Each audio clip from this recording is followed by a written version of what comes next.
ونستغفره ونؤمن به ونتوكل عليه ونعوذ بالله من شرور أنفسنا ومن سيئات أعمالنا من يهده الله فلا مضل له ومن يضلل فلا هادي له وأشهد أن لا إله إلا الله وحده لا شريك له وأشهد أن محمدا عبده ورسوله أما بعد فإن خير الحديث كتاب الله وخير الهدي هدي محمد صلى الله عليه وسلم وشر الأمور محدثاتها وكل محدثة بدعة وكل بدعة ضلالة وكل ضلالة في النار.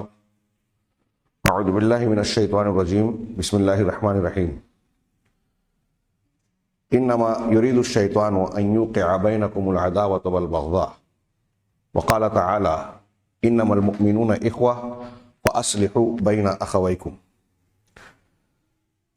محترم حاضرین، ہماری اس سے پہلے کی گفتگو سلسلہ وار جو خطبہ جمعہ میں جاری تھی اس کے مطابق آج سے ہمیں سیرت النبی صلی اللہ علیہ وسلم کے حوالے سے غزوہ خندق پر گفتگو کا آغاز کرنا تھا، لیکن اس سے پہلے کے جمعہ میں گزشتہ ہفتہ شیطانہ کی بستی میں جمعہ کا خطبہ ہوا. وہاں اتحاد و اتفاق اور اصلاح کے موضوع پر میں نے کچھ باتیں عرض کی. اس میں کچھ باتیں باقی رہیں اور اسے ریکارڈنگ وغیرہ سننے کے بعد کچھ حضرات سے گفتگو ہوئی تو ان کا مشورہ ہوا کہ مالیگاؤں میں بھی خطبہ جمعہ میں اس موضوع کو بیان کیا جائے، بلکہ انہوں نے کہا کہ وہ باتیں جو وہاں کہی گئی ہیں وہ یہاں کہی جائیں. ہو سکتا ہے ان کے مشورے اور میرے غور و فکر کرنے کے بعد مجھے محسوس ہوا کہ واقعی یہ موضوع آج کے ماحول میں وہ ہمارا گھریلو سماجی اجتماعی معاملہ ہو یا پھر خارجی طور سے مسلمانوں کے حالات کے پیش نظر دیکھا جائے کہ مسلمانوں کے خلاف آج کیسے ماحول بن رہا ہے، حالات بد سے بدتر اور تنگ سے تنگ تر ہوتے جا رہے ہیں. ہاں، ہم یہ دیکھ رہے ہیں ملکی سطح پر حکومت کی قساوت عوام اور خاص طور سے مسلمانوں کے لیے ان کی سختیاں دیکھ رہے ہیں. کسانوں کا معاملہ مسلمانوں کا معاملہ نہیں ہے، ملک کا ہے، ایک اکثریت کا ہے. اتنے لمبے عرصے سے وہ احتجاج کر رہے ہیں. صاف اور صریح طور پر نظر آ رہا ہے کہ وہ قوانین جن کے خلاف احتجاج کیے جا رہے ہیں وہ قوانین سراسر عوام یا عام کسانوں کے لیے ظلم ہیں. بلکہ ان کے ساتھ ہی نہیں ہوگا جب ان کی پیداوار پر کارپوریٹ سیکٹر کا قبضہ ہوگا تو عوام کے لیے بھی بڑی دقتیں ہوں گی. وہ سستا خریدیں گے اور انتہائی مہنگا بیچیں گے. ایک طرف مہنگائی بڑھتی جا رہی ہے، بے روزگاری جو بیماری اور وبا کی شکل میں جو صورتحال تھی اس کی وجہ سے اس کی بنیاد پر معیشت کا معاملہ ڈگمگایا ہوا ہے اور عام آدمی، کمزور آدمی اور اس میں سر فہرست مسلمان سب سے زیادہ جھونج رہا ہے. ہمارے اپنے شہر کی صنعت کا معاملہ دیگر گو ہے، بحران کا شکار ہے. پھر ہر روز نئے نئے قوانین موجودہ حکومت بنا رہی ہے، تیزی سے بنا رہی ہے. الگ الگ ریاستوں میں ہم پڑھ رہے ہیں، دیکھ رہے ہیں، کہیں لو جہاد کے نام پر. ابھی مدھیہ پردیش میں چھوٹے معاملے پر فساد ہوا اور ہم جانتے ہیں کہ یہ کس طرح ہوتا ہے. پتھر چلانے کا الزام لگایا جاتا ہے مسلمانوں پر اور پھر انہی کا نقصان ہوتا ہے، پھر انہی کی گرفتاریاں ہوتی ہیں. اب مزید یہ اخبارات کہہ رہے ہیں، بتا رہے ہیں کہ جو اصل مجرم ہیں جنہوں نے حملہ کیا رام مندر بنانے کے لیے مسلمان علاقوں میں چندے کے لیے بھیڑ بھاڑ کے ساتھ گئے اور پھر پتھر کا بہانہ کر کے فساد مچایا، لوٹ مار کی، نقصان پہنچایا، ان کی ویڈیو شوٹنگ تصویروں کے باوجود ان کے خلاف کارروائی برائے نام دکھاوے کی یا یوں کہیے نہیں ہو رہی ہے، اس کے بالمقابل مسلمانوں کو گرفتار کیا جا رہا ہے. لو جہاد کا قانون بنایا گیا کئی ریاستوں میں، مسلمانوں کو اریسٹ کیا جا رہا ہے.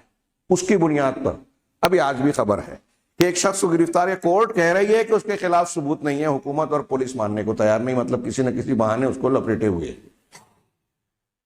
پھر جو قانون گوشت کے سلسلے میں تھا کچھ ریاستوں میں جہاں باقی تھا وہاں پھر سے بنایا جا رہا ہے. بعض ریاستوں میں حکومت حاصل کرنے کی موجودہ حکومت سر توڑ کوشش کر رہی ہے، وہاں حکومت حاصل ہوگی تو وہاں کیا ہوگا اس کا اندازہ اہل نظر کو ہے، ہم بے حسی کا شکار ہوں تو ہوں۔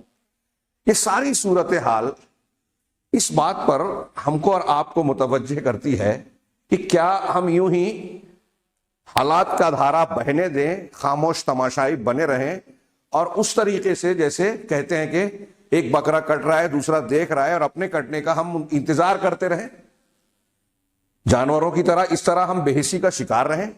ہم ان حالات اور واقعات کو صرف اس تناظر میں دیکھیں کہ سیاسی طاقتیں اپنے اقتدار کے حصول کے لیے یہ ظلم کر رہی ہیں، زیادتیاں کر رہی ہیں، کارپوریٹ سیکٹر کو مضبوط بنانے اور غریبوں کی مخالفت کرنے کے لیے، ان کا خون چوسنے کے لیے صرف یہ کر رہی ہیں، وہ مسلط ہو گئے ہیں، اور اس طرح کے واقعات ایک کہنا چاہیے کہ معمول کیا ایک حصہ ہیں۔ ان کی مختلف اس قسم کی سیاسی یا مذہبی توجیہ کر کے ہم خاموش ہو جائیں؟ ہر شخص، عوام تو عوام، حواس بھی تشویش میں مبتلا ہے، اور جو جتنا زیادہ جانکار ہے حالات پر، جس کی گہری نظر ہے اور ان حالات کے مقاصد پر جس کی نگاہ ہے، وہ زیادہ فکر مند ہے۔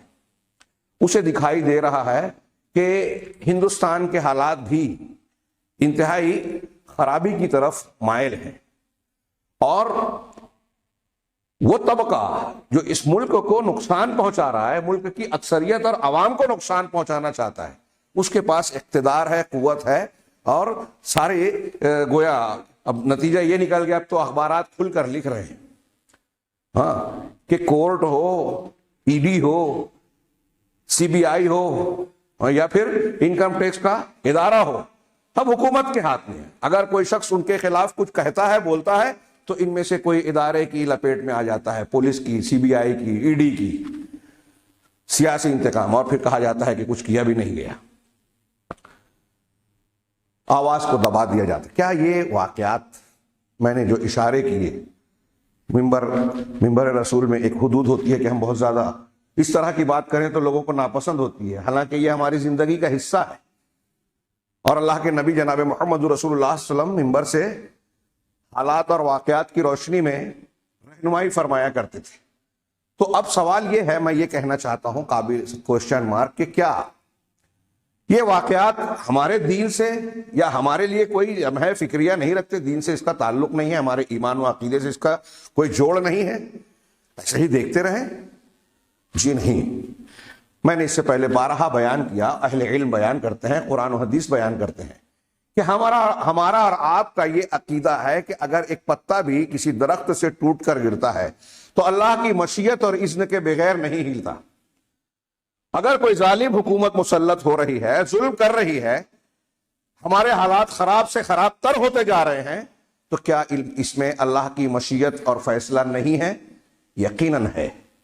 اور کیا جیسے ہم کو یہ کہا گیا کہ اگر کوئی شخص یہ کہتا ہے کہ فلاں ستارے کی وجہ سے بارش ملی تو اس نے ستارے پر ایمان لایا، اللہ کا انکار کیا، ایسے ہی اگر ہم یہ کہتے ہیں کہ ہمارے خلاف ظالم حکومت مسلط ہے، ہمارے خلاف قوانین بنا رہی ہے، مہنگائی بڑھا رہی ہے، ٹیکسز عائد کر رہی ہے، معیشت کو تنگ کر رہی ہے، ہمارے کاروبار کے لیے عرصہ مصیبتیں کھڑی کرتی جا رہی ہے، اور بہت سارے مسائل کی ذمہ دار ہے، تو کیا یہ صرف ایک عادی اور عام بات ہے؟ اس کا تعلق اللہ تبارک و تعالیٰ کی مشیت سے، ہمارے اعمال سے، ہمارے ایمان سے نہیں ہے؟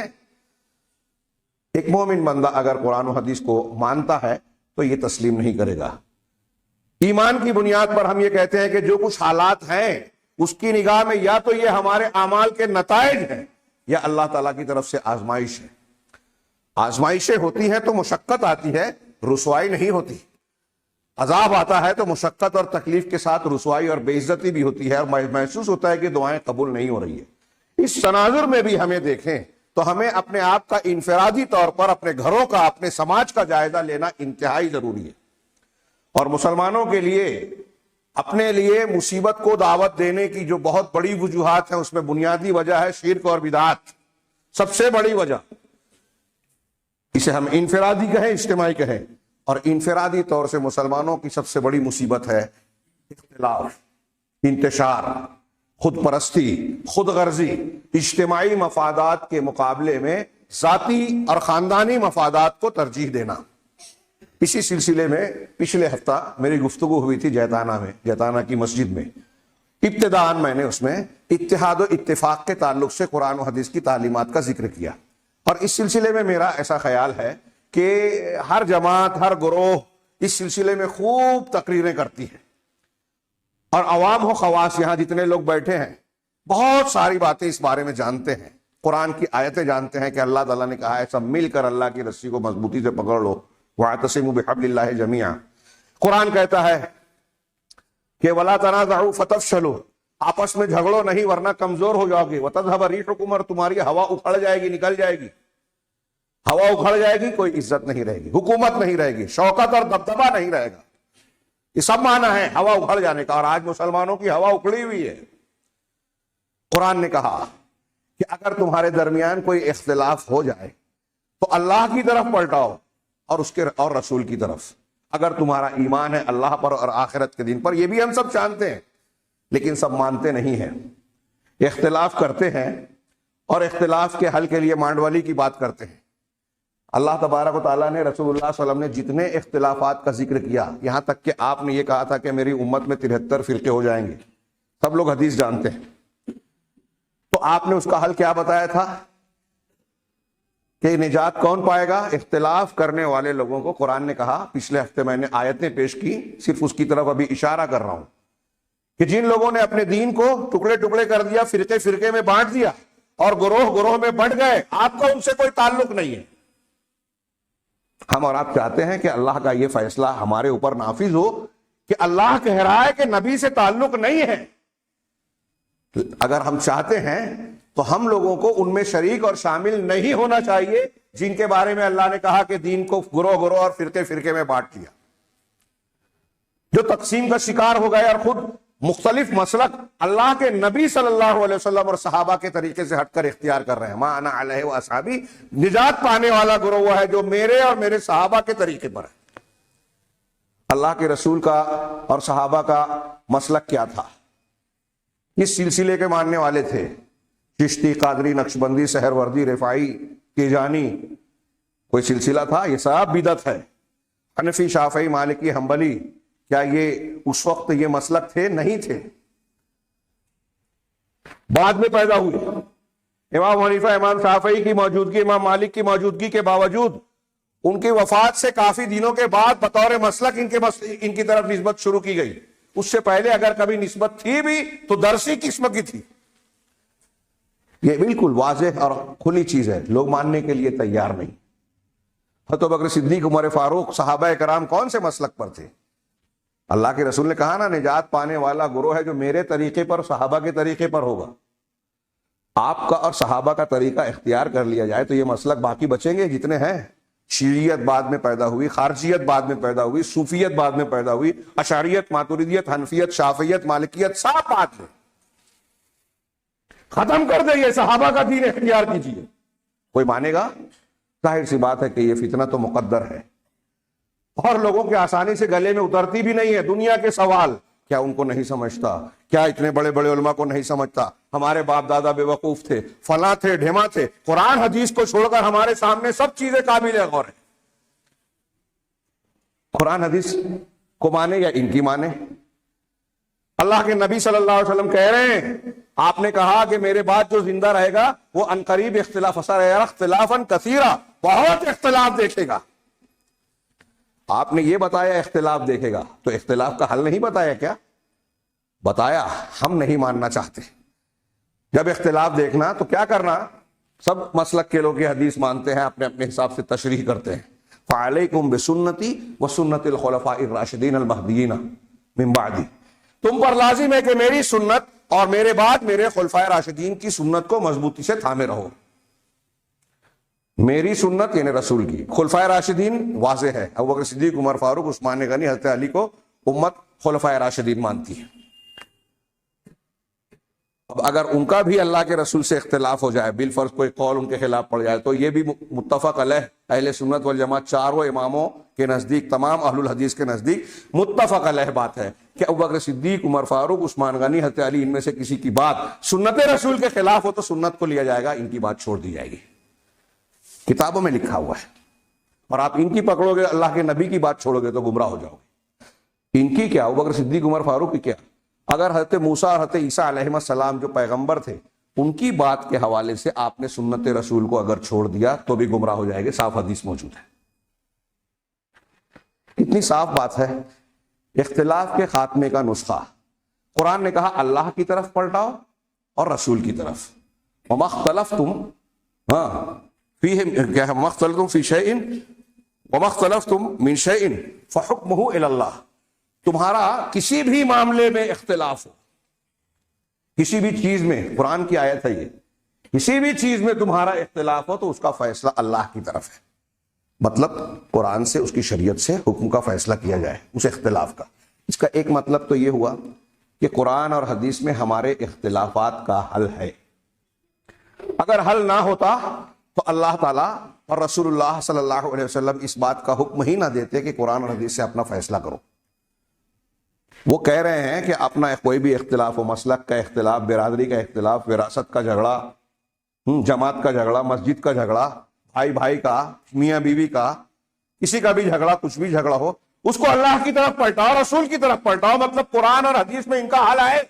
ہم کہتے ہیں حل ہے ہی نہیں، ہے، ہم ماننا نہیں چاہتے۔ اور یہ ہمارے لیے یہ اختلافات مسلمانوں کی ہوا کو اکھاڑنے کے لیے، ان کو بے حیثیت بنانے کے لیے، اس سے کاٹ کر اس سے اختلاف پیدا کر کے دشمن ہمارا استعمال کرتا ہے۔ شیاطین الانس شیاطین الجن، یورپ اور امریکہ کی حکومتیں ہوں، ہندوستان کی ہوں، مختلف سیاسی پارٹیاں ہوں، مسلمانوں کو بانٹ کر بے حیثیت بناتی ہیں، اور ہم اپنے ایمان کو، اپنے ضمیر کو بیچتے ہیں۔ ابھی آئیے دیکھیے الیکشن ہوگا ہمارے یہاں، سارے اجتماعی مفادات، دین کی اور سماجی فہم کنارے ہوگی۔ ہمارے بچے بیمار پڑتے ہیں، ہمارے گھر شہروں میں، ہمارے محلے میں گندگی ہوتی ہے، روڈ سڑک نہیں بنتے ہیں، اور سارے مسائل ہو، لیکن ہم 200 400 500 میں ووٹ بیچیں گے۔ اب جو لوگ ووٹ خرید رہے ہیں وہ ایمانداری سے کام کریں گے۔ آپ چلاتے رہیے 5 سال، ہمارے یہاں یہ نہیں ہو رہا ہے، وہ نہیں ہو رہا ہے، مسلم علاقے میں نہیں ہوتا ہے، اس علاقے میں ہو رہا ہے۔ آپ نے اپنی حیثیت خراب کی ہے۔ ان سے زیادہ جو چن کر جا رہے ہیں خطرناک عوام ہیں، جو یہ پوچھتے ہیں کہ ہم ووٹ دیں گے تو کتنے پیسے دو گے۔ اپنے ضمیر ایمان کی قیمت لگا رہے ہیں آپ۔ نہ کوئی دین کے معاملے میں سنجیدہ ہے، نہ اجتماعی مفادات دنیاوی اعتبار سے، تو کہاں سے فائدہ ملے گا؟ ہم اپنے طور سے چلنا چاہتے ہیں اور سوچتے ہیں کہ سارے فوائد، حکمتیں، مصلحتیں مل جائیں۔ ناممکن بات، ایسا نہیں ہوگا۔ اگر فصل اچھی کاٹنی ہے تو اس کے لیے بیج ڈالنا ہوگا، اس کی نگرانی کرنی ہوگی، نگہداشت کرنی ہوگی۔ آپ کچھ نہ کریں اور سوچیں فصل بہت اچھی ہے، ناممکن بات ہے۔ دنیاوی قانون بھی یہ نہیں کہتا۔ جو محنت کرے گا وہ پائے گا پھل، اور جو دوسرے ہیں محنت کر رہے ہیں، جن کے بارے میں ہم رو رہے ہیں کہ کورٹ میں ان کا چل رہا ہے، بابری مسجد کے سلسلے میں آج غیر مسلم دنیا، کسان بھی کہہ رہے ہیں کہ کھلا انیائے سپریم کورٹ کی طرف سے ایسا فیصلہ ہوا ہے جو خود قبول کر رہی ہے کہ نہ وہاں مندر تھا، نہ وہ ہندوؤں کی ملکیت تھی، نہ اس پہ ہندوؤں کا حق تھا، لیکن جذبات کی بنیاد پر فیصلہ ان کے حق پہ دیا گیا کہ سرے ظلم کا فیصلہ سب سے اعلیٰ عدالت سے ہو رہا ہے۔ ہم بے بس ہیں، بے حیثیت ہیں۔ کیوں؟ کورٹ میں ان کی، سی بی آئی میں ان کی پکڑ، محکموں پہ ان کی پکڑ۔ یہ ایسے ہی ہو گیا۔ آپ اور ہم جس طرح گھر میں بیٹھ کے پلاننگ کرتے ہیں، ہوٹل میں بیٹھ کے تبصرے کرتے ہیں، اس کی ٹانگ کھینچتے ہیں، اپنے آپ کو کمزور بناتے ہیں، اور پھر امید کرتے ہیں کہ ہم کو اللہ کی رحمت ملے گی، مدد ملے گی۔ ناممکن بات ہے۔ ہم اپنے پیر ہاتھ کاٹ رہے ہیں خود ہی، اور امید رکھتے ہیں کہ طاقت رہے گی۔ سوچئے، غور کیجئے، جن لوگوں کا رونا رو رہے ہیں نا، 70 سال 100 سال اس سے زیادہ سے محنت کر رہے ہیں، وہ لوگ قربانی دے رہے ہیں، ان کے بڑوں کا، ان کی گروہ کا جب فیصلہ ہو جاتا ہے تو کوئی ہٹتا نہیں ہے۔ آج کہیں بھی الیکشن ہو رہا ہے، لوگوں کا تجزیہ ہے، لوگ کر رہے ہیں کہ 30 سے 35 36% میں بی جے پی ہر جگہ فتح پا رہی ہے۔ کیوں؟ باقی لوگوں کو جو ووٹ پڑتے ہیں 68% 60% سے اوپر، وہ کئی لوگوں میں بٹتے ہیں، ان کا ووٹ فکس ہے، متعین ہے۔ جو ذہن سازی انہوں نے کی ہے، جن پر محنت کی ہے، وہ ان کے لیے پکے۔ کچھ بھی حالات ہو جائیں اپنی پارٹی کو نہیں چھوڑیں گے۔ ہمارے ہاں کچھ بھی حالات ہو جائے اپنے لوگوں کے ساتھ نہیں دیں گے، یہ معاملہ ہے۔ معمولی معمولی چیز میں ان کو بھی یہ یقین ہے کہ مسلمانوں سے کوئی ٹینشن نہیں ہے، ان کو توڑ دینا، ان کو کاٹ دینا، ان کو خرید دینا، ان کو بانٹ دینا آسان کام ہے، اور ہم بکتے ہیں۔ ہر شخص تھوڑے سے پیسے لے کر ان کے بنیاد پر الیکشن میں کھڑا ہو جاتا ہے۔ یہ میں الیکشن کی مثال اس لیے دے رہا ہوں کہ اس کو سب لوگ سمجھتے ہیں، دیکھتے ہیں، تبصرے کرتے ہیں، ورنہ دین کے معاملے میں اس میں تو اور بھی بے حسی ہے ہماری۔ ہم یہ سمجھتے ہیں جماعت کے تعلق سے ہماری کوئی ذمہ داری ہے ہی نہیں، کسی کا جھگڑا ہو رہا ہے تو ذاتی جھگڑا ہو رہا ہے، دو کا اختلاف ہو رہا ہے تو ہم کو کوئی لینا دینا نہیں، کیوں جھنجھٹ میں پڑے؟ جماعت تو ان کے بات کی ہے، ہمارا کیا؟ تبصرہ ہم کریں گے۔ اگر کوئی کام ہوتا ہے، کوئی تقریر ہوتی ہے، کوئی بات ہوتی ہے، اس نے غلط کیا، اس کو ایسا نہیں کرنا چاہیے تھا، ارے وہ تو ایسا ہے، اس میں ہم کو مزہ آتا ہے، اس میں ہم بیان کرتے ہیں، لوگوں کے سامنے صرف تبصرے کرتے ہیں، اس میں ہم بہت قابل بھی ہیں۔ کس کی کیا غلطی ہے جانے بغیر تبصرہ کر لیں گے، حقائق معلوم نہیں ہے، دونوں طرف کی ضرورت معلوم نہیں ہے، اجتماعی کیا نقصان ہو رہا ہے اس کا تو احساس ہی نہیں ہے قوم کو۔ ہماری جماعت میں سب سے زیادہ دانشور مسلمان اپنے بیٹھ کر تبصرہ کریں گے۔ جیسے کاروبار کا حال ہے نا، آپ کسی مالیگاؤں شہر میں بیٹھے، کسی سیٹ سے، کسی کاروباری سے پوچھئے تو وہ بڑی علم و دانش کی باتیں کرے گا، اتحاد و اتفاق کے فوائد بتائے گا، کیسے کاروبار میں کہاں خامی ہے یہ بھی بتائے گا، کیا اس کا حل ہے یہ بھی بتائے گا، لیکن صاحب منتشر، کوئی نتیجہ نہیں۔ یہی حال ہر معاملے میں، دین میں، جماعت میں، سیاست میں، اقتصادیات میں، ہر جگہ یہی معاملہ ہے۔ کیوں؟ سب سے بڑی بنیاد تو عقیدہ ہی درست نہیں ہے، اللہ کا ڈر نہیں ہے، آخرت کو ترجیح نہیں ہے، اس لیے سب ذات کے بندے بنے ہوئے ہیں۔ میرا فائدہ ہو، میری اولاد کا فائدہ ہو، وہی اولاد جو بڑی ہو کے آپ کو گھر سے نکال دے گی، کیونکہ آپ اس کو بھی دین سکھا نہیں رہے۔ جب آپ خود نہیں جانتے تو وہ کیا سیکھے گا؟ تو بھی دنیا کا بندہ ہے۔ آپ اپنے بہنوں اور بڑوں کا حصہ مارتے ہیں، کسی سے بے ایمانی سے مال کماتے ہیں، اس کو حرام لقمہ کھلاتے ہیں، تو نہ وہ آپ کی عزت کرتا ہے، نہ پھر بھائی بھائی کا حق دینے کے۔ آپ کی اگلی نسل میں بھی اختلاف ہوگا، آپ نے دوسرے کا حصہ مارا ہے، آپ کا ایک بیٹا اپنے بھائی کا، اپنے بہن کا حصہ مارے گا۔ سلسلہ چل رہا ہے، بات پھیل گئی۔ میں آج بڑے اختصار کے ساتھ کچھ خاص باتیں پیش کرنا چاہتا تھا۔ مسئلہ یہ ہے کہ یہ بات پھیلی کہ اس موضوع کے سلسلے میں ہماری بے حسی بہت زیادہ بڑھ گئی ہے، مسلمانوں پر کیسے خطرات منڈلا رہے ہیں، ہم کو احساس نہیں ہے۔ یہ اللہ کا کرم ہے کہ بعض قوموں کا بعض قوموں سے اختلاف ہو جاتا ہے، جیسے ابھی کچھ لوگوں کا معاملہ چل پڑا تو تھوڑا سا لوگوں کی سمجھ میں آ رہا ہے، بیانات آ رہے ہیں کہ کسانوں کی تحریک کے تناظر ہوں، CAA NRC کے سلسلے میں، ہاں، اور مسلمانوں کے تعلق سے جو مسجد کا اور دوسرے فیصلے ہوئے اس سلسلے میں کچھ لوگ غیر مسلم اعتراف کر رہے ہیں کہ ان کے ساتھ ظلم ہوا، ورنہ صورتحال فلسطین شام میں جس طرح ہو رہی ہے نا، کہ آپ اپنے گھر میں نہیں رہیں گے، آپ کے بچے کھانے پینے کے لیے ایک گھونٹ دودھ کے لیے ترس جائیں گے، گھر سے باہر نکلیں گے تو گولیاں اور بم آپ کا استقبال کر سکتی ہیں، دنیا صرف بیان بازی کرے گی اس لیے کہ آپ اور ہم مسلمان ہیں۔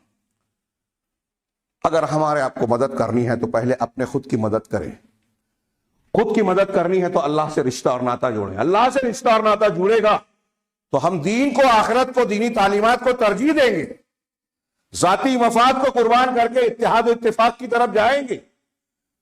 اللہ کے رسول صلی اللہ علیہ وسلم نے اور شریعت اسلامیہ نے جہاں یہ بتایا کہ اتحاد و اتفاق کے اندر سارے فائدے اور قوتیں ہیں، وہاں یہ بھی بتایا کہ اختلاف کے سارے نقصانات ہیں، لیکن یہ بھی بتایا کہ اختلاف ہوگا، اور کس سطح کا اختلاف ہے جو مسلمانوں میں نہیں ہے یا دنیا میں نہیں ہے۔ مسلک اور دین کا اختلاف، برادری کا اختلاف، علاقے کا اختلاف، زبان کا اختلاف، گھروں میں مختلف مسائل اور لین دین کا اختلاف، کاروبار میں اختلاف، قرض کا لین دین ہو رہا ہے وہاں کسی معاملے میں جو ہے وصولی اور ادائیگی کے سلسلے میں اختلاف، جھگڑا، ایسے بہت سے جھگڑے ہیں۔ اللہ تبارک و تعالیٰ نے جہاں یہ بتایا کہ ان اختلافات کا حل قرآن و حدیث میں ہے، وہیں یہ تعلیم دی جس کو میں نے پچھلے ہفتے پیش کیا تھا، اور جس کی یہاں پیش کرنے کی، عام کرنے کی، بار بار دہرانے کی ضرورت ہے اس کی تفصیلات کو، کہ مسلمانوں کے درمیان ایسے لوگ، ایسے افراد اور گروہ ہونا چاہیے، باقوت گروہ، جو اختلافات اگر ہو جائیں تو مسلمانوں کے درمیان صلح کرانے کی کوشش کریں۔ میں نے بہت سی دلیلیں دی کہ قرآن حدیث آپ اٹھائیں، صلح کرانے، مفاہمت کرانے کی کتنی فضیلت بیان کی گئی ہے۔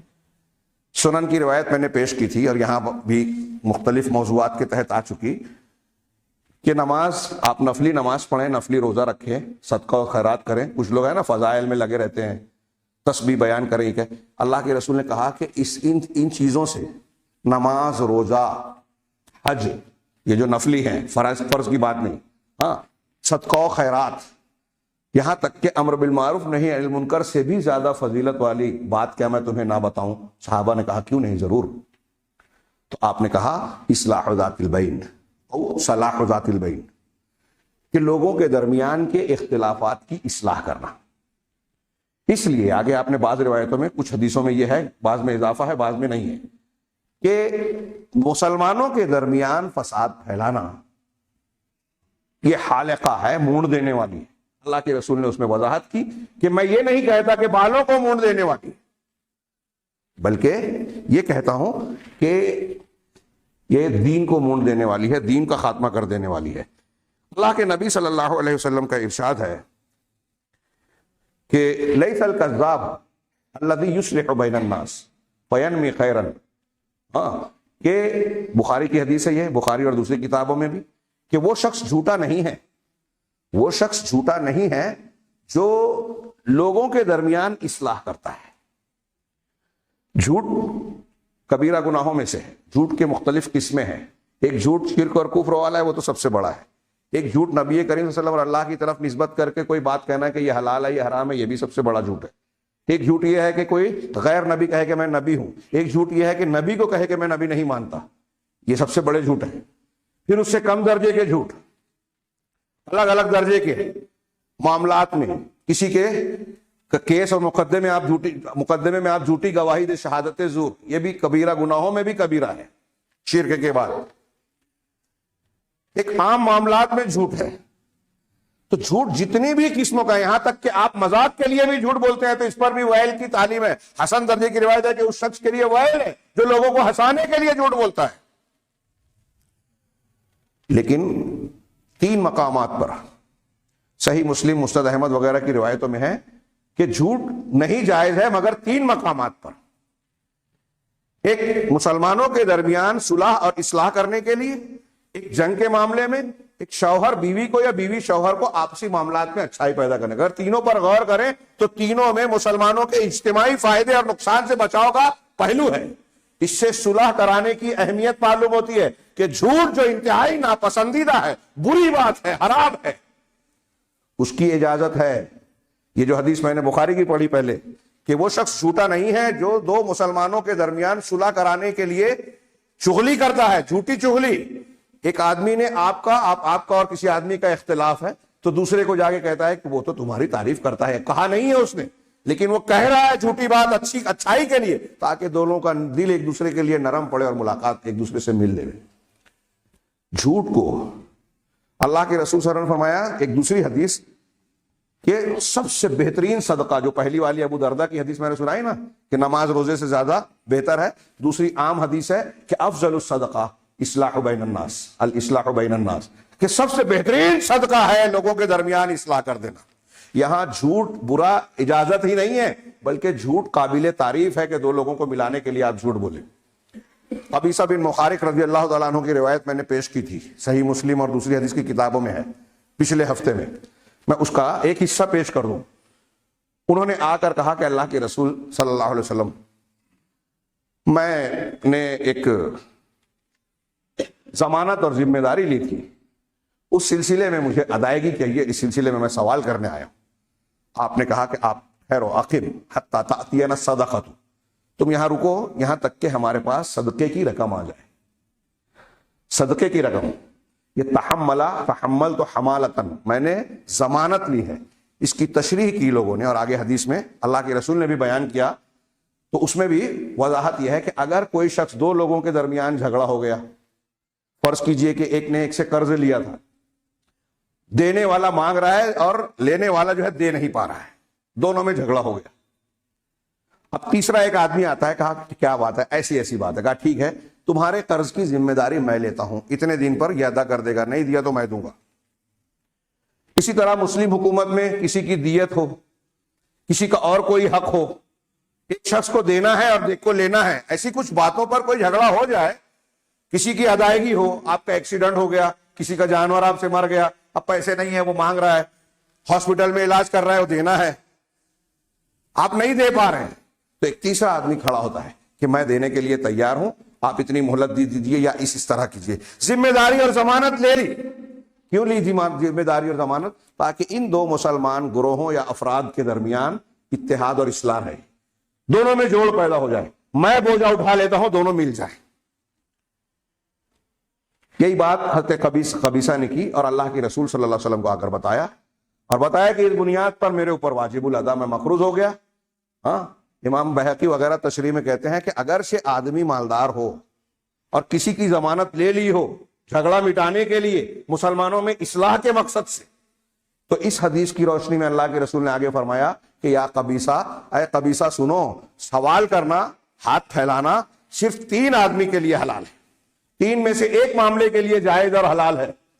اس میں سے ایک یہ ہے کہ رجل تحمل حمالتن, کہ ایک ایسا آدمی جس نے کسی کا بوجھ اپنے سر لیا, یعنی کسی کی گارنٹی ضمانت لے لی بیچ میں پڑھ کر, تو اب اس کے لیے فتحل له المسئلہ, تو اس کے لیے سوال کرنا حلال ہے. حتی یصیبھا, یہاں تک کہ لوگوں سے پیسہ اکٹھا کر کے, چندہ جمع کر کے, بھیک مانگ کے کہہ لیجئے, لوگوں سے مانگ کر وہ اتنی رقم جمع کر لے جس سے وہ واجب الادا رقم پوری ہو جائے, تب اس کو رک جانا ہوگا. یعنی جب تک وہ ضمانت کا پیسہ ادا نہیں کر سکتا اس وقت تک اتنا پیسہ اس کو لوگوں سے لینا جائز ہے. دوسرا, کسی دوسرا اور تیسرے نمبر میں سرسری ذکر کر دوں کہ کسی کوئی مصیبت آئی, مسلمان کا مال ہلاک ہو گیا, ختم ہو گیا, اس کے لیے بھی سوال کرنا جائز ہے, یہاں تک کہ اتنا اسے حاصل ہو جائے کہ اس کی زندگی کی گاڑی ٹھیک ٹھاک چل سکے باعزت طریقے سے. تیسری شکل کہ کوئی آدمی فاقے کا شکار ہو جائے. ہاں, اللہ کے رسول نے کہا قبیصہ, کسی آدمی کو فاقہ لاحق ہو جائے اور اس کے قوم قبیلے کے پڑوس کے 3 اچھے لوگ یہ گواہی دے کہ ہاں وہ فاقے سے ہے, تو اس کے لیے بھی سوال کرنا, بھیک مانگنا, ہاتھ پھیلانا جائز ہے. آخری جملہ جو آپ نے فرمایا, مسلمانوں میں اس پہ بھی کام کرنے کی ضرورت ہے کہ اے قبیصہ, یہ 3 شکلیں ہیں انسان کے مانگنے کے حلال ہونے کی, اس کے علاوہ جو سوال کرتا ہے تو وہ حرام کھاتا ہے. آج ہمارے یہاں بھیک مانگنے والے, گدہ گری کرنے والے گلی گلی گھوم رہے ہیں, مسلمانوں کو فکر نہیں ہے اس کی. اس سے کسی قوم کے کسی لوگوں کو شرمندگی, بے عزتی محسوس نہیں ہوتی, بلکہ یہاں تو برادری کی بنیاد پر کچھ لوگ کہتے ہیں کہ ہمارا حق ہے کہ بھیک مانگے. کوئی دین وین نہیں ہے یہ, اور یہ جہالت ہے مسلمانوں میں. گدہ گری کا علاج بھی اپنے سماج سے کرنا چاہیے. بعض غیر مسلموں کے یہاں اجتماعی نظام سکھوں کے یہاں اتنا مضبوط ہے کہ آپ کو کوئی بھکاری نظر نہیں آئے گا. اب آپ جب کہیں گے کسی مسلمان لیڈر سے, بڑے سے, چھوٹے سے, کہ بھکاریوں کو کچھ روزگار لگا دیا جائے, کچھ کام پہ لگا دیا جائے, مزدوری نوکری سکھائی جائے, تو ہمارے ان سے محنت کرنے سے پہلے یہی فتویٰ ملے گا, ارے کوئی فائدہ نہیں ہے. جن کی عادت ہے وہ مانگیں گے, کوئی فائدہ نہیں ہے. جو کافر ہیں کافر رہیں گے, کوئی فائدہ نہیں. جو گنہگار ہے گنہگار رہیں گے, جو زانی ہے زنا رہے گا, جو چور ہے چور. تو اصلاح کی کوششیں, تقریریں, خطابات, جمعہ کے خطبے بند کر دیے جائے, کوئی فائدہ نہیں ہے. کوئی فائدہ کیوں نہیں ہے؟ اگر آپ محنت کرتے ہیں, سامنے والا مانے یا نہ مانے, اسلام قبول کرے یا نہ کرے, آپ کو اجر ملے گا. آپ اپنا حق ادا کر چکے, آپ نے حق ادا نہیں کیا تو اللہ سوال ضرور کرے گا. ہمارے یہاں یہ بھی بے حسی پائی جاتی ہے, مسئلے کو مسئلہ سمجھا ہی نہیں جاتا. جانوروں کی طرح اپنی زندگی گزارنا ہم جو ہے اس پر قناعت کیے ہوئے. تو یہ ایک شکل میں نے بتایا اصلاح کی کیا اہمیت ہے. ہاں, جھوٹ بولنا حرام ہے, لیکن اصلاح کے لیے جھوٹ بولنا جائز ہے. اصلاح کے لیے مقصد صحیح ہو. جھوٹ بولنا, سوال کرنا, بھیک مانگنا ناجائز ہے, لیکن 2 مسلمانوں میں صلح کرانے کے لیے آپ کوئی بوجھا لیتے ہیں اور اس کے لیے ہاتھ پھیلاتے ہیں تو جائز ہے.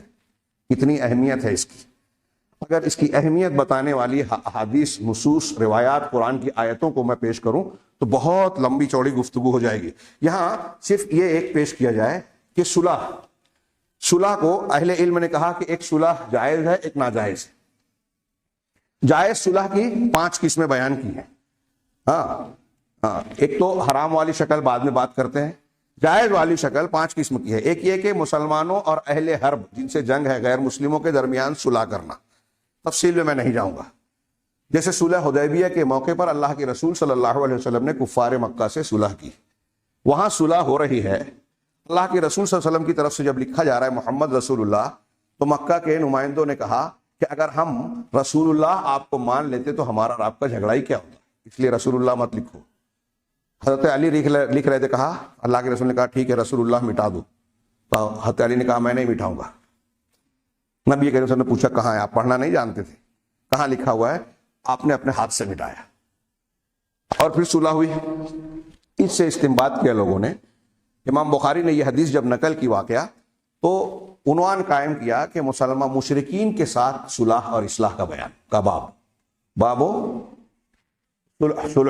صلح مع المشرکین، یا باب الصلح مع المشرکین، اس طرح کا جملہ لگایا، مشرکین کے ساتھ صلح، یعنی اگر مسلمانوں کی مصلحت ہو، اجتماعی فائدے کا تقاضا اور ضرورت ہو تو مشرکین کے ساتھ بھی صلح کی جائے گی۔ آج ہمارے یہاں کرنا پڑتی ہے، لوگ فتویٰ دے دیتے ہیں، صلح کرنا الگ ہے، سودا کرنا الگ ہے۔ کچھ لوگ صلح کرتے ہیں، کچھ لوگ سودا کرتے ہیں۔ سودا کرنا قوم کو بیچنا ہے، ہاں ہمارے یہاں لوگ سودے کرتے ہیں، میں بھی اس کی مثالیں دوں تو تلخی پیدا ہوگی۔ اس کے بعد دوسری صلح کی ایک قسم ہے الصلح بین المسلمین و اہل الحرب، دوسرا صلح بین اہل العدل و اہل البغی من المسلمین، مسلمانوں میں جو عدل والے اور جو ظلم والے ہیں، جو انصاف پر قائم ہے، یعنی سچائی پر، صحیح پر، حق پر، مسلمان گروہوں میں اختلاف ہو گیا، ایک گروپ یہ ہے، ایک گروپ یہ ہے، تو اب دونوں میں صلح کرائی جائے۔ تو کیسے صلح کرائی جائے گا؟ قرآن نے اس کا طریقہ بتایا، وَإِن طَائِفَتَانِ مِنَ الْمُؤْمِنِينَ اقْتَتَلُوا فَأَصْلِحُوا بَيْنَهُمَا، اگر مسلمانوں کا کہ دو گروہوں میں اختلاف ہو جائے تو ان دونوں کے درمیان صلح کرا دو، ہاں دونوں کے درمیان میل ملاپ کراؤ۔ یہ حکم ہے، اللہ کا حکم ہے، رسول کا حکم ہے، رسول اللہ صلی اللہ علیہ وسلم کی تعلیمات ہے۔ میں نے گزشتہ ہفتہ کچھ مثالیں پیش کی، اور بھی کچھ مثالیں آپ کی سیرت میں آپ دیکھیں کہ مسلمانوں میں کہیں بھی اختلاف ہوتا تھا۔ بخاری کی روایت میں اہل قباء کے اندر اختلاف ہو گیا، اتنا ہو گیا کہ ایک دوسرے پر پتھر سنگباری کرنے لگے، پتھر مارنے لگے۔ رسول اللہ صلی اللہ علیہ وسلم کو پتہ چلا تو کہا اذهبوا بنا نصلح بینہم، کہ چلو ہم ان کے درمیان صلح کرائیں۔ بخاری کی روایت ہے، بنی عمرو بن عوف کے درمیان اختلاف ہوا، اللہ کے رسول کو خبر ملی، آپ اصلاح کے لیے گئے۔ زبیر بن عوام آپ کے پھوپھی زاد بھائی اور ایک انصاری صحابی کے درمیان کھیت کے پانی کے سلسلے میں اختلاف ہوا، آپ نے پہلے مرتبہ میں جو فیصلہ کیا صلح کی بنیاد پر کہ زبیر اپنا پانی لے کر ان کے لیے چھوڑ دو، جبکہ حق صرف زبیر کا تھا۔ جب اس نے کہا کہ آپ کے رشتہ دار ہیں اس لیے آپ ایسا فیصلہ کریں، تب آپ نے ناراض ہو کر صحیح انصاف والا کہا کہ اس پر زبیر کا حق ہے، کہ صحیح فیصلہ تو یہ ہے، میں نے صلح کے لیے یہ کیا، ان کا حق نہیں تھا لیکن اس لیے دینا چاہا کہ مسلمانوں میں اختلاف نہ ہو، نرمی برتی جائے۔ دو مسلمانوں کے درمیان اختلاف ہوا تو کعب نے کہا کہ میں پورا قرض لوں گا، اس نے تھوڑا مہلت یا وقت چاہا، جھگڑا ہوا، اللہ کے رسول صلی اللہ علیہ وسلم تشریف لائے، کہا کعب کو اشارہ کر کے کہ اپنا قرض آدھا کم کر دو، انہوں نے کہا میں آدھا کم کرتا ہوں، اور پھر اس سے کہا کہ اب تم اس کو ادا کر دو۔ یہ صلح کا طریقہ۔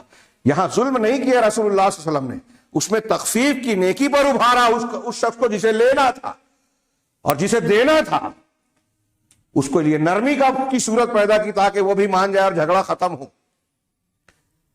ایک شخص نے کہا، دو لوگوں کا جھگڑا ہو رہا تھا، ایک نے کہا کہ اللہ کی قسم، ایک صحابی کہہ رہے تھے کہ میں ذرا تنگی میں ہوں، آپ کو جو حق مجھے دینا ہے اس میں کچھ کمی کر دو، نرمی برتو۔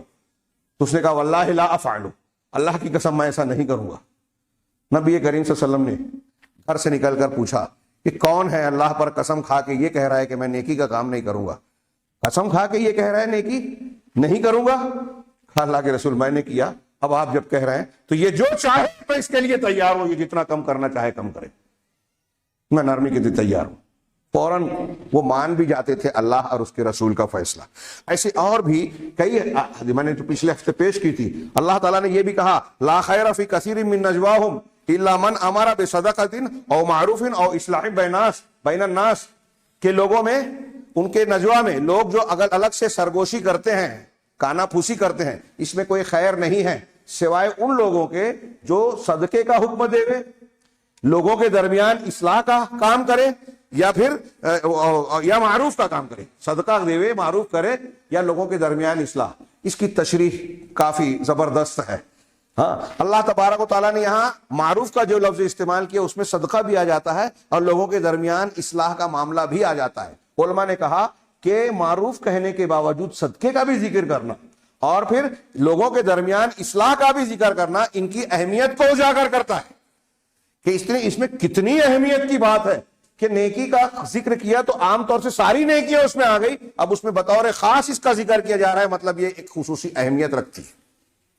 آگے اسی آیت میں کہا کہ جو شخص وَمَن يَفْعَلْ ذَلِكَ ابْتِغَاءَ مَرْضَاتِ اللَّهِ فَسَوْفَ نُؤْتِيهِ أَجْرًا عَظِيمًا، جو شخص یہ چیز لوگوں کے درمیان صلح کرانے والا کام اللہ کی خوشنودی کو چاہتے ہوئے کرے گا، ہم اسے اجر عظیم سے نوازیں گے۔ علامہ ابن رجب حنبلی اور دوسرے علماء نے کہا کہ اس آیت سے یہ معلوم ہوتا ہے کہ اگر کوئی شخص اللہ تبارک و تعالیٰ کی خوشنودی نہ چاہتے ہوئے بھی یہ کام کرے تو وہ بھی قابل تعریف ہے، قرآن کہہ رہا ہے۔ اور اگر اللہ کی خوشنودی چاہ رہا ہے تو بہت اجر ملے گا، اللہ کی خوشنودی نیت میں نہیں ہے تب بھی لوگوں میں صلح کرانا نیکی کا کام ہے۔ یہاں وقت زیادہ ہو رہا ہے، ابھی اور بھی اصلاح اور صلح سے متعلق اور بھی کچھ نصوص اس کی اہمیت کو اجاگر کرنے والی ہیں، اسے نہ پھیرتے ہوئے میں اس سلسلے کی زیادہ اہم بات کو پیش کرنا چاہتا ہوں۔ اس میں جو تیسری قسم ہے، میاں بیوی کے درمیان جھگڑا ہو جائے تو اس کے سلسلے میں صلح کرانا، اس پر اللہ تبارک و تعالیٰ کا قول یہ دلالت کرتا ہے وَإِنْ خِفْتُمْ شِقَاقَ بَيْنِهِمَا فَابْعَثُوا حَكَمًا مِّنْ أَهْلِهِ وَحَكَمًا مِّنْ أَهْلِهَا، اگر میاں بیوی کے درمیان اختلاف کا تمہیں ڈر ہو کہ توڑ ہو جائے گا تو اس گھر سے ایک حکم، اس گھر سے ایک فیصل حکم اختیار کیا جائے۔ ہاں، اگر وہ اصلاح چاہتے ہیں تو دونوں کے درمیان موافقت پیدا کر دے گا اللہ تعالیٰ، موافقت کی شکل نکال دے گا اور وہ موافقت کر دیں گے۔ یہ پنچ حضرات عبد الرحمن بن ناصر السعدی اس آیت کی تشریح میں کرتے ہیں کہ میاں بیوی کا جھگڑا ہو تو دونوں کے رشتے کو بچانے کے لیے صلح کرنے کے لیے حکم مقرر ہونا چاہیے، اور حکم کو حکم بنانے کا مطلب یہ ہے کہ دونوں فریق اس کی بات مانے۔ ضروری نہیں ہے کہ جو شوہر چاہ رہا ہے، جو بیوی چاہ رہا ہے یا دونوں کے گھر والے چاہ رہے ہیں حکم وہ فیصلہ۔ ہمارے یہاں لوگ حکم بناتے ہیں تو چاہتے ہیں کہ میں جیسا چاہتا ہوں یہ حکم ویسا کرے، ورنہ فوراً پنچ کے مخالف ہو گئے۔ یہ فریق کی غلطی ہے۔ عبد الرحمن بن ناصر سعدی اس پہ کہتے ہیں کہ قرآن نے کہا اس کو حکم، حکم کا مطلب یہ کہ جو فیصلہ کرے گا، تو اب جب فیصلہ آپ نے بنایا ہے تو اس کا فیصلہ ماننا پڑے گا، ماننا چاہیے، الا یہ کہ وہ ظلم کرے، قرآن حدیث کی صراحتاً مخالفت کرے تو آپ وہاں اس کو احتجاج کر سکتے ہیں۔ تو میاں بیوی کے درمیان اسی طرح دو جھگڑا کرنے والوں کے درمیان شوہر اور بیوی سے کہا کہ شوہر سے تم کو ظلم زیادتی کا خوف ہے تو تم ایسا کرو، وہاں بھی صلح کی طرف ترغیب دی۔ شوہر سے بھی یہی کہا، دوسری آیت میں طلاق ہو جانے کے بعد والمطلقات یتربصن بانفسہن والی آیت میں بھی کہا کہ اگر شوہر طلاق دینے کے بعد دوبارہ لانا چاہتا ہے تو اگر اصلاح چاہتا ہے تو واپس لائے۔ پچھلے ہفتے میں نے یہ بیان کیا ہے، بہت اہم نقطہ ہے۔ قرآن کہہ رہا ہے کہ اگر اصلاح کا مقصد ہے تو بیوی کو واپس لائے، ورنہ چھوڑ دے، طلاق دے دے۔ اگر آپ اصلاح نہیں چاہتے تو طلاق بہتر ہے۔ اور یہ طلاق، یہ اختلاف کتنا پسند ہے کہ ابلیس جب رات میں اپنا عرش بچھاتا ہے اپنے چیلے چاپڑوں سے پوچھتا ہے آج کس نے کیا کیا، تو جس کی جو کاروائی ہوتی ہے کہا ٹھیک تم نے کوئی خاص نہیں کیا، لیکن جو شخص کہتا ہے کہ میں نے اختلاف پیدا کیا یہاں تک کہ میاں بیوی کے درمیان طلاق ہو گیا، تو کہا تو بڑا بہترین آدمی ہے، تو قریب آ۔ اور یہی قرآن کی آیت میں نے پڑھا انما یرید الشیطان ان یوقع بینکم العداوۃ والبغضاء فی الخمر والمیسر، شیطان یہ چاہتا ہے کہ شراب اور جوئے کے ذریعے سے تمہارے درمیان عداوت، دشمنی پیدا کر دے۔ قرآن کہہ رہا ہے شیطان یہ چاہتا ہے کہ کوئی انسان، اختلاف گناہ ہے، گناہوں میں کچھ گناہ ایسے ہیں جس میں انسان کو مزہ آتا ہے، لذت ملتی ہے بظاہر، اور کچھ ایسے ہوتے ہیں جس میں مزہ نہیں آتا۔ جھگڑا، اختلاف لذت والا گناہ نہیں ہے، اس لیے کوئی آدمی جانتے ہوئے جھگڑا، لڑائی، اختلاف چاہتا نہیں ہے۔ تو یہ کون چاہتا؟ علامہ ابن تیمیہ نے کہا اس آیت کی تشریح میں کہ دیکھیے اللہ کہہ رہا ہے کہ شیطان چاہتا ہے۔ کیسے چاہتا ہے؟ شراب اور جوئے کے ذریعے سے۔ اس میں ایک اور اہم پہلو بیان کیا انہوں نے کہ آدمی، شراب پینا گناہ ہے، جوا کھیلنا گناہ ہے۔ اگر ایک آدمی شراب پینے لگے، جوا کھیلنے لگے تو شیطان کے لیے یہ کافی نہیں ہے۔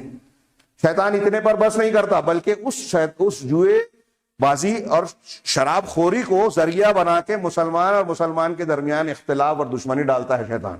اس کا مطلب یہ کہ مسلمانوں سے دشمنی اور اختلاف شراب اور جوئے سے زیادہ بڑا گناہ ہے۔ سوچئے، ہم لوگ مانتے نہیں ہیں، سمجھتے نہیں ہیں۔ شراب پینا کتنی بری بات ہے، نشہ، افسوس کی بات ہے۔ کل تک اس معاملے میں تو مسلمانوں کو کہا جاتا تھا کہ مسلمان نشہ نہیں کرتا، آج ہمارے یہاں بھی سنتے ہیں کہ گھر گھر نئے نئے قسم کے نشے لوگ کر رہے ہیں۔ تو یہ نسب ہی شیطان کے لیے کافی نہیں ہے، آگے بڑھ کر اختلاف پیدا کرتا ہے، نزاع پیدا کرتا ہے۔ تو اللہ تعالیٰ نے میاں بیوی کے درمیان، اسی طرح مال کے علاوہ جو معاملات ہوں اس میں جھگڑا ہو جائے تو اللہ اور رسول اللہ صلی اللہ علیہ وسلم نے مختلف آیات اور احادیث میں اتفاق پیدا کرنے کی کوشش کا حکم دیا۔ قرآن میں اللہ تبارک و تعالیٰ نے مال کے سلسلے میں بھی کہا، پانچویں شکل یہ کہ مال میں دو جھگڑا کرنے والوں کے سلسلے میں اتحاد پیدا کیا جائے، وراثت کا جھگڑا ہو، لین دین کا ہو، قرض کا معاملہ ہو، مال غنیمت کا۔ سورہ انفال کے آغاز میں اللہ تعالیٰ نے کہا، جب صحابہ کا اختلاف ہوا مال غنیمت کے بارے میں تو اللہ نے کہا کہ اللہ سے ڈرتے رہو، وَأَصْلِحُوا ذَاتَ بَيْنِكُمْ، اور اپنے آپس کے معاملات کو درست کرو اور اللہ اور اس کے رسول کی اطاعت کرتے رہو۔ یہ مختلف شکلیں بیان کی گئی۔ میں یہاں اہم بات جو پیش کرنا چاہتا ہوں اس موضوع سے متعلق، جس پہلو کو لوگ نظر انداز کر دیتے ہیں، وہ یہ ہے کہ اللہ کے نبی صلی اللہ علیہ وسلم یا رسول اللہ تبارک و تعالیٰ نے جو صلح کا حکم دیا تو اس کا طریقہ بھی بتایا۔ آج ہمارے یہاں پنچ پائے جاتے ہیں، کچھ لوگ دنیاوی اعتبار سے، کچھ لوگ دینی بنیاد پر صلح کرانے کی بظاہر کوشش کرتے ہیں، لیکن جس طرح میں نے ابھی ضمناً ذکر کیا کہ فریق یہ چاہتا ہے کہ حکم، پنچ، قاضی ہمارے طرف سے بولے، ہمارے اعتبار سے بولے، وہ اس کو جا کے لمبی چوڑی تقریر کرتا ہے، 5 منٹ کی بات 1 گھنٹے میں بولتا ہے، ایسا ہوا تھا، ویسا ہوا تھا، فلاں سن میں یہ ہوا تھا، پھر اس وقت یہ ہوا تھا، پھر اس وقت یہ ہوا تھا۔ کوئی بیچ میں پنچ پڑ جائے تو سزا بھگتتا ہے وہ۔ اور یہ لمبی چوڑی بات کر کے فریق کو یہ محسوس ہوتا ہے کہ میں اتنی لمبی کروں گا تو یہ میری طرف سے بولنے لگے گا، حق پر ہو یا نہ ہو، ایسی کوشش ہوتی ہے۔ تو ایک طرف تو اس کی زیادتی ہے یا غلط خواہش، دوسری طرف فیصلہ کرنے والوں کے سلسلے میں قرآن اور حدیث کی ہدایت۔ میرے پاس زیادہ وقت نہیں رہ گیا، ایک آیت اور ایک حدیث صرف پیش کرتا ہوں۔ قرآن کی یہ جو آیت ابھی ہم نے پڑھی کہ اگر مسلمانوں کے 2 گروہوں میں اختلاف ہو جائے تو ان کے درمیان صلح کر دو، فَإِن بَغَتْ إِحْدَاهُمَا عَلَى الْأُخْرَى، اللہ نے آگے فرمایا کہ اگر ان میں سے ایک دوسرے پر بغاوت کرے، زیادتی کرے، کیا ہے، فَقَاتِلُوا الَّتِي تَبْغِي حَتَّى تَفِيَ إِلَىٰ أَمْرِ اللَّهِ، تو جو بغاوت کر رہی ہے، ماننے کو تیار نہیں ہے، اس کے ساتھ جنگ کرو۔ مسلمان کے 2 گروہ لڑ گئے، دونوں میں صلح کرنے کی کوشش کرو، اب جو باغی ہے اس کو سمجھاؤ، نہیں مانے تو اس کے خلاف جنگ کرو۔ اگر کوئی شخص صلح نہیں کر رہا ہے انصاف کے ساتھ تو اس سے لڑائی کرنا جائز، حکم ہے قرآن کا۔ ہم لوگ سمجھتے ہیں کہ دوسرے کے پھٹے میں کیوں ٹانگ ڈالے، یہ تو ان کا جھگڑا ہے، مسلمانوں کا نقصان پہنچ، جماعت کا جو تیا پاچا ہو، ہاں نقصان ہو، ہم کو کوئی لینا دینا نہیں، جماعت تو ان کی ہے نا، آپ کی تو جماعت ہے ہی نہیں، جن کا جھگڑا ہو رہا ہے جماعت ان کی ہے، ان کا حق مارا جا رہا ہے، آپ کو اس سے بھی غرض نہیں ہے کون صحیح ہے کون غلط، جو خبر سن لی الٹی سیدھی مان لیا، جو جھوٹ پھیلا رہا ہے قبول کر لیا، سب اسلام اور اسلامی تعلیمات کے خلاف ہمارا عمل، رویہ، اجتماعی رویہ۔ خاص جگہ پر ہم مسلمان ہیں، اہل الحدیث ہیں، پورے دین کو ماننے والے ہیں ہی نہیں، اچھے لوگ نہیں مان رہے ہیں دین کو، علماء کو دیکھ رہے ہیں ہم، عوام کی بات چھوڑیے۔ تو جو بغاوت کر رہا ہے اس سے جنگ کرو، ساتھ مت دو، فوٹو مت کھینچواؤ، اس سے جنگ کرو، حتی تفیہ الی امر اللہ، یہاں تک کہ وہ اللہ کے حکم کی طرف پلٹ آئے، لوٹ آئے۔ فاصلحوا بینہما بالعدل، یہ جملہ یاد رکھنے والا ہے، ہر پنچ کے گھر پہ جا کے لکھ دیجئے یہ جملہ قرآن کا، کہ ان دونوں کے درمیان انصاف کے ساتھ فیصلہ کرو، عدل کے ساتھ، مانڈوالی نہیں کہ تو ایک قدم پیچھے ہٹا میں ایک قدم۔ پنچوں کا ہمارے یہاں خاص جملہ ہے، بہو بیٹی کمزور ہے تو اس کو دبایا جاتا ہے، مظلوم ہے اسی کو سمجھایا جاتا ہے۔ ہمارے یہاں ہماری مسجد چھین لی گئی، توڑ دی گئی، ہاں ہم ہی کو کہا گیا کہ تم کو دوسری زمین دے دیتے ہیں، یہ دے دو مندر کے لیے۔ یہ فیصلہ نہیں ہے، انصاف نہیں ہے، مانڈوالی ہے، ظالمانہ فیصلہ ہے۔ ہمارے پنچ بھی یہی کر رہے ہیں، اور میں یہ بار بار کہتا ہوں کہ ہمارے درمیان میں جو ظلم زیادتی ہو رہی ہے، طاقتور کمزوروں کے ساتھ جو کر رہا ہے، جھوٹے الزام لگانا، بدنام کرنا، غیبت چغلی کرنا، اس کو کمزور کرنا، اس کے خلاف سازش کرنا، اس کی حصار بندی کرنا، یہی سب حکومت مسلمانوں کے ساتھ کر رہی ہے۔ نام آپ مودی کا دے، فلاں کا دے، ڈھیما کا دے، کوئی بھی آئے گا، آپ کا عمل جیسا لگے، قرآن نے کہا ہے، ہمارا ایمان ہے کہ نہیں؟ وَكَذَلِكَ نُوَلِّي بَعْضَ الظَّالِمِينَ بَعْضًا بِمَا كَانُوا يَكْسِبُونَ، ایسے ہی ہم بعض ظالموں پر بعض ظالموں کو مسلط کرتے ہیں ان کے کارستانیوں کے نتیجے۔ ہماری کارستانی غلط ہے، کمزوروں پر ظلم کر رہے ہیں، حقوق کو مار رہے ہیں، انصاف نہیں کر رہے ہیں تو ہمارے اوپر انصاف کرنے والا آ ہی نہیں سکتا، سوال ہی نہیں ہے۔ قرآن غلط ہو جائے گا اگر ایسا ہوگا تو، قرآن تو صحیح ہے۔ تو ہم جب ظلم کر رہے ہیں تو ہمارے اوپر بھی ظالم بیٹھے گا، اور بیٹھے ہیں، روتے رہو، چلاتے رہو، دعا کرتے رہو، کچھ فرق پڑے گا نہیں۔ دعائیں قبول ہو، اللہ کی رحمت اور مدد ملے، اس کے لیے ضروری ہے کہ ہم اصلاح کا کام کریں۔ کیسے؟ بالعدل۔ قرآن کہہ رہا ہے شرط یہ ہے کہ انصاف کے ساتھ، واقسطوا، اور انصاف کرو۔ اللہ تبارک و تعالیٰ انصاف کرنے والوں کو پسند کرتا ہے، انصاف کرنے والوں کو اللہ تبارک و تعالیٰ پسند کرتا ہے۔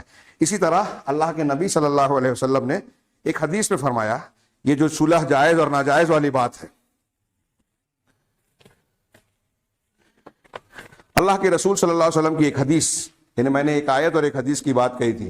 اللہ کے نبی صلی اللہ علیہ وسلم کو فرمانا ہے الصلح جائز بین المسلمین، کہ صلح مسلمانوں کے درمیان جائز ہے، سوائے اس صلح کے جو کسی حلال کو حرام یا حرام کو حلال بنائے۔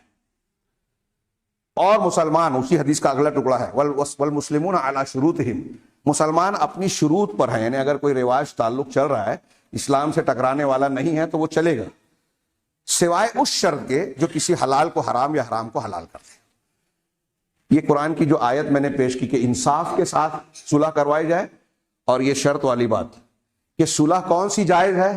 ہر صلح کرائی جا سکتی ہے، وہ صلح نہیں کرائی جائے گی جس میں حرام حلال بنے حلال، کسی کا حق مارا جائے، کسی پر زیادتی ہو، کسی پر ظلم ہو، قرآن حدیث کی مخالفت، ایسی صلح نہیں کرائی جائے گی، وہ جائز نہیں ہے۔ اس حدیث کا معنی یہ ہوا، اور صحیح حدیث ہے، علامہ البانی وغیرہ نے صحیح کہا۔ اب ہمارے یہاں جب پنچ لوگ کہتے ہیں کہ ٹھیک ہے قرآن حدیث ہم کو نہیں معلوم، ہم جو فیصلہ کر رہے ہیں تم کو ماننا پڑے گا، ٹھیک ہے امام صاحب کا فتویٰ تو یہ ہے، لیکن ہم یہ کہہ رہے ہیں کہ تم تھوڑا یہ کر لو، تم تھوڑا وہ کر لو۔ اگر فریقین کی رضامندی ہو اور حقدار کچھ حق میں کمی کر کے اپنی بات کو کہ ٹھیک ہے میں اپنے حق میں 1 لاکھ لینا تھا 50,000 پہ راضی ہوں اور صلح کر رہا ہوں، تو یہ چل جائے گا، اور خوش دلی سے وہ اگر کر رہا ہے۔ لیکن آپ اس کو دباؤ ڈالیں، اب ایک آدمی آتا ہے کہتا ہے کہ بھائی آپ کو 1 لاکھ لیا تھا انہوں نے، اب دے نہیں رہا ہے، تو آپ بولتے ہیں، وہ جو لینے والا ہے کہتا ہے میں تو صلح کے لیے تیار ہوں۔ ہمارے یہاں کچھ لوگ آتے ہیں نا، بولتے ہیں ارے وہ تو بول رہا ہے میری کوئی شرط ہے ہی نہیں، میں ملنے کو تیار ہوں۔ اب سامنے جاتے ہیں تو وہ بولتا ہے کہ میرا 1 لاکھ لیا تھا 50 تو دے دے، بولتا ہے ارے یہ تو شرط لگا رہا ہے۔ تو جو مانگ رہا ہے لوگ اس کو مجرم بول رہے ہیں، یہ شرط لگا رہا ہے، وہ کہہ رہا ہے کہ مجھے کوئی شرط۔ بھائی جب آپ 1 لاکھ روپیہ کھا کے بیٹھے ہو، جماعت کا ہڑپ کر کے بیٹھے ہیں، آپ اجتماعی فائدے کے لیے چیزوں کو، ملکیت کو آپ نے بدل دیا، تو آپ سے اس کی اصلاح کی بات کی جا رہی ہے، ان چیزوں کی اصلاح کی بات کی جا رہی ہے جس سے جماعت کو، اجتماعیت کو، لوگوں کو نقصان پہنچ رہا ہے۔ تو یہ انصاف کی بات ہے یا ظلم کی بات ہے؟ کسی کو کچھ بھی لگے کہ میں کسی کو فلاں کو بول رہا ہوں، ہمارے سماج میں جو ہو رہا ہے اسی کو بولا جائے گا نا، ہر طرف ہو رہا ہے، گھروں میں ہو رہا ہے، جماعتوں میں ہو رہا ہے، جگہ جگہ ہو رہا ہے یہ ظلم، اور ہم سمجھتے ہیں کہ دونوں فریق کا جھگڑا ہے۔ انصاف کی بات کیجئے، انصاف دلوائیے۔ اگر آپ چاہتے ہیں اللہ کی رحمت آئے تو یہاں انصاف کرنا پڑے گا، اور اگر آپ نہیں تیار ہیں تو انتظار کیجئے، آپ کے اور میرے گھر بھی عذاب آئے گا۔ پولیس والے ہمارے گھر میں بھی کسی کو اٹھا کے لے جائیں گے، کسی پر الزام لگائیں گے، ہمارا کارخانہ جل سکتا ہے، خراب ہو سکتا ہے، ہمارے اوپر پابندی لگ سکتی ہے، ہمارے کاروبار پر تالا لگ سکتا ہے، اللہ کا کوئی بھی عذاب آ سکتا ہے۔ جس سماج میں ظلم کیا جائے اللہ اس پر ظالم مقرر کرے گا، اور ہم پر ظالم مقرر ہے، آنکھیں کھولنے کے لیے ہم تیار نہیں ہیں۔ یہ اللہ کے رسول نے فرمایا کہ اگر 2 لوگوں میں اختلاف ہو تو انصاف کے ساتھ، اس طرح نہیں۔ میں نے اشارہ کیا تھا پچھلے ہفتے کے خطبے میں کہ قاضی 3 طرح کے ہوتے ہیں، 2 جہنم میں جائیں گے، ایک جنتی ہوگا۔ جہنم میں جانے والا کون؟ قاضی۔ یہاں پنچ بھی قاضی ہے، جج بھی قاضی ہے، فیصل حکم جو بھی ہوگا وہ قاضی ہے۔ اگر کوئی شخص حق کو جانتا ہے، 2 فریق کے بارے میں حق کو جانتا ہے اور حق کے خلاف فیصلہ کر رہا ہے تو وہ ظالم ہے، جہنم میں جائے گا۔ صلح کی بہت قیمت ہے۔ اللہ کے رسول، بخاری وغیرہ کی روایت ہے، اپنے بیٹے حسن بن علی کے بارے میں کہا، اپنے نواسے کے بارے میں، ان ابنی ھذا سید، میرا یہ بیٹا سردار ہے۔ ہاں، اللہ کے رسول نے اپنے بیٹے کے، اپنے نواسے کے بارے میں کہا کہ میرا یہ بیٹا سردار ہے، سید ہے۔ سیصلح بین فئتین عظیمتین من المسلمین، او کما قال، کہ یہ عنقریب مسلمانوں کے 2 عظیم گروہوں کے درمیان صلح کرائے گا۔ اس کا مطلب حضرت حسن کی سیادت سید ہونے کی بنیاد اور وجہ کیا بتائی رسول نے اسی حدیث میں آگے؟ سید ہے. کیوں سید ہے؟ کہ مسلمانوں کے دو گروہ میں صلح کرائیں گے. صلح کرانے والا سید ہے، سردار ہے، لیڈر ہے، بڑا ہے. ان کی فضیلت یہ ہے کہ انہوں نے صلح کرائی. حضرت امیر معاویہ اور اہل کوفہ کے درمیان جو صلح ہوا اور عام الجماعہ کہلایا، واقعہ آپ جانتے ہیں. تو اتنی بڑی فضیلت ہے صلح کرانے کی. لیکن اگر صلح کرانے والا حق جان کے حق کے خلاف کرے فیصلہ تو اللہ کے رسول نے کہا جہنم میں جائے گا. یا وہ صلح کرانے والا یا پنچ جو حق کو جانتا نہیں ہے اور فیصلہ کر رہا ہے، جاہل ہے اور فیصلہ کر رہا ہے، وہ بھی جہنم میں جائے گا. جنت میں کون جائے گا؟ تیسرا، جو حق کو جانتا ہے اور اسی کے مطابق فیصلہ کرتا ہے. میں ایک روایت پیش کر کے بات کو ختم کروں کہ قرآن حدیث کے خلاف یا ظلم کے ساتھ اگر فیصلہ کیا جائے تو اللہ تعالیٰ کے یہاں وہ مردود ہوگا، قابل قبول نہیں ہوگا. ہمارے یہاں لوگ آتے ہیں نا، کہتے ہیں صلح کر لو، اور پھر یہ بولتے ہیں مانتا نہیں ہے. یہ لوگ مانتے نہیں ہیں، یہ الزام تراشیاں کرتے ہیں. تو صلح کرانے والا جو پروپیگنڈا کر رہا ہے، جو خود اختلاف کو بڑھاوا دیتا ہے. کچھ لوگ آتے ہیں جب ناکام ہوتے ہیں تو ایک فریق کی برائی بیان کرتے ہیں یا دونوں کی، تو اور اختلاف بڑھاتے ہیں ایک کی برائی کر کے. وہ مخلص نہیں ہے، اجر و ثواب نہیں چاہتے، کچھ اور چاہتے ہیں. تو جو صلح کرانا چاہتا ہے، میں ایک روایت بخاری کی پیش کروں، وقت زیادہ ہو گیا ہے، اختصار کے ساتھ. پچھلے ہفتے بھی میں نے پیش کی تھی، عام طور سے وہ پیش نہیں کی جاتی اس موضوع میں. ایک صحابی، اللہ کے رسول صلی اللہ علیہ وسلم کے صحابی کہتے ہیں کہ ایک دیہاتی آپ کے پاس آیا اور اس نے کہا کہ میرے درمیان اور میرے مقابل کے درمیان اللہ کی کتاب کے ساتھ فیصلہ کیجیے. اس کے بعد اس کے پیچھے ایک دوسرا شخص آیا جو اس سے زیادہ سمجھدار اور فقیہ تھا. اس نے کہا ہاں اللہ کے رسول، آپ ہمارے درمیان اللہ کی کتاب کے مطابق فیصلہ کیجئے اور مجھے اجازت دیجئے بیان کرنے کی. چنانچہ انہوں نے بیان کرنا شروع کیا اور کہا کہ میرا بیٹا اس شخص کے گھر پہ ملازم تھا. عصیف کا لفظ ہے، انہیں نوکری کرتا تھا، ملازمت کرتا تھا. چنانچہ اس کا اور اس کی بیوی کا تعلق ہو گیا اور انہوں نے زنا کر لیا. جب یہ معاملہ سامنے آیا تو میں نے کہا کہ ٹھیک ہے، اس کے بدلے میں تم کو 100 بکریاں دے رہا ہوں اور ایک لونڈی دے رہا ہوں اور معاملہ ختم کیا جائے. تو عوض میں نے اسے 100 بکریاں دی اور لونڈی دی. لیکن پھر مجھے کچھ لوگوں نے بتایا کہ نہیں، اس گناہ کی سزا تمہارے بیٹے پر 100 کوڑے ہے اور اس کی بیوی پر یہ ہے کہ اس کو رجم کر دیا جائے. 100 کوڑے اور 1 سال کے لیے جلاوطنی. زانی کی یہی سزا ہے شریعت میں، کنوارے زانی کے لیے 100 کوڑے اور 1 سال کی جلاوطنی، اور شادی شدہ زانی کے لیے رجم کر دینا. وہ جب لوگوں نے مجھے یہ بتایا تو میں آپ کے پاس ہم لوگ آئے ہیں، آپ اللہ کی کتاب کے مطابق فیصلہ کیجئے. تو اللہ کے رسول صلی اللہ علیہ وسلم نے فرمایا کہ میں تمہارے درمیان اللہ کی کتاب کے مطابق ہی فیصلہ کروں گا. الغنم والولیدۃ رد علیک، کہ بکریاں اور وہ لونڈی جو تم نے دی ہے ان کو، وہ تم کو واپس لوٹا دی جائے گی. تمہارے بیٹے کو 100 کوڑا مارا جائے گا، 1 سال کے لیے جلا وطن کیا جائے گا. اللہ کی کتاب کا فیصلہ یہی ہے. اور اے انیس، صحابی رسول انیس وہاں موجود تھے، تم جاؤ اس کی بیوی کے پاس پوچھو، اگر وہ اعتراف کرتی ہے کہ اس نے زنا کیا ہے تو اس کو رجم کر دو. وہ گئے، پوچھے اور اس نے اعتراف کیا، رجم کر دی گئی. یہاں بیان یہ کرنا ہے، اہل علم نے اس حدیث سے یہ مسئلہ بھی نکالا کئی مسائل کے ساتھ کہ دیکھیے ان دونوں کے درمیان ایک اختلاف ہوا، زنا کا معاملہ، گناہ کا معاملہ، ظلم کا معاملہ ہوا. شوہر کو لڑکے کے باپ نے 100 بکریاں اور ایک لونڈی دے دی. اس سے دونوں میں صلح ہو گئی، لیکن اس صلح کو رسول اللہ صلی اللہ علیہ وسلم نے قائم نہیں رکھا، برقرار نہیں رکھا. اگر صرف صلح ہی مل جانا ہی، کیسے بھی مل جاؤ، اگر یہی مقصود ہوتا تو اللہ کے رسول کہتے جاؤ تم نے کر لیا نا، کوئی بات نہیں. لیکن آپ نے صلح کے اس طریقے کو رد کیا، اللہ کا فیصلہ نافذ کیا. اس لیے صلح قرآن حدیث کے خلاف نہیں ہوگی. کسی نے اگر کسی کا حق مارا ہے، کسی کا حق لیا ہے، کسی پر ظلم کیا ہے، حلال کو حرام اور حرام کو حلال بنایا ہے، جماعت کا کوئی پراپرٹی ہے، آپ نے کسی کو خاصگی بنا لیا ہے، تو یہ ظلم ہے، حرام ہے. اس کو حلال کیجئے، اس کو صاف کیجئے، اس کے بعد صلح کیجئے. اللہ تعالیٰ سے دعا ہے کہ وہ ہمیں، ہمارے پنچوں کو، ہمارے درمیان میں صلح کرنے والوں کو توفیق، صحیح توفیق عطا فرمائے. مسلمانوں کے آپس کے معاملات کو درست فرمائے، دونوں لوگوں کے دلوں کو ملائے. ہم کسی کی دشمنی اور کسی کی بغض اور عناد کی بات نہیں کر رہے ہیں.